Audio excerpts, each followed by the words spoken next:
জেলায় জেলায় অস্বস্তিকর আবহাওয়া, বঙ্গে ঊর্ধ্বমুখী তাপমাত্রা, আর দক্ষিণবঙ্গে আপাতত বৃষ্টির তো কোনো সম্ভাবনা নেই। উত্তরবঙ্গে যাও একটু সম্ভাবনা রয়েছে।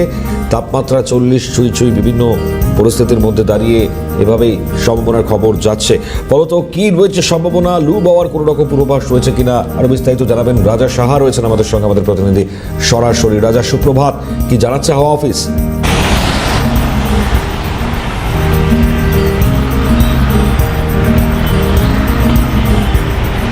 শুভ সকাল মণিময়। সকাল থেকে যেভাবে অস্বস্তিকর পরিস্থিতি এই মুহূর্তে তৈরি হচ্ছে আবহাওয়ার কারণে, তাই কিন্তু আবহাওয়া অফিস তারা জানাচ্ছেন, ইঙ্গিত দিচ্ছেন। তারা বলছেন যে গোটা দিন কিন্তু আর্দ্রতাজনিত অস্বস্তি থাকবে।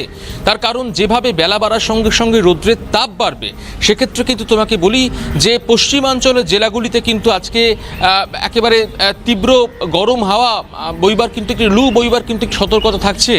কলকাতা সহ পার্শ্ববর্তী যে অঞ্চলগুলি রয়েছে সেখানেও কিন্তু এই সতর্কতা জারি থাকছে। এবং একই সঙ্গে তোমাকে বলি যে উত্তরবঙ্গের নিচের দিকের জেলাগুলির ক্ষেত্রে, অর্থাৎ উত্তর দিনাজপুর, দক্ষিণ দিনাজপুর, মালদার ক্ষেত্রে কিন্তু সেখানেও কিন্তু প্রবল গরমের একটা আশঙ্কা হাওয়া অফিস তারা ইঙ্গিত দিচ্ছেন। একই সঙ্গে তোমাকে বলি ওপরের দিকের জেলাগুলি, অর্থাৎ আলিপুরদুয়ার, কোচবিহার, জলপাইগুড়ি, দার্জিলিং এবং তোমার এই জেলাগুলির ক্ষেত্রে কিন্তু গরমের পরিমাণ থাকবে। শিলিগুড়ির কথা তোমায় যদি বলি, দার্জিলিং জেলার মধ্যে শিলিগুড়ি, সেখানেও কিন্তু আর্দ্রতাজনিত অস্বস্তি থাকবে। এবং ক্রমশ দিন যত এগোবে গরমের পরিমাণ কিন্তু অনেকটা বাড়বে। আজ কলকাতায় সর্বোচ্চ তাপমাত্রা থাকবার সম্ভাবনা রয়েছে একেবারে 37 থেকে 38 ডিগ্রির কাছাকাছি থাকবে। এবং গাঙ্গেয় পশ্চিমবঙ্গে কিন্তু তোমাকে বলি যে বৃষ্টিপাতের কিন্তু কোনো রকম সম্ভাবনা এখনো পর্যন্ত নেই।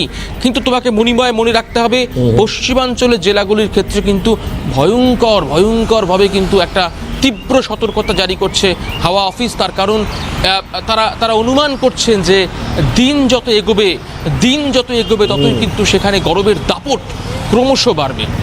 ভয়ঙ্কর পরিস্থিতি তৈরি হতে চলেছে। রাজা, ধন্যবাদ। আপাতত সরাসরি থাকবার জন্য।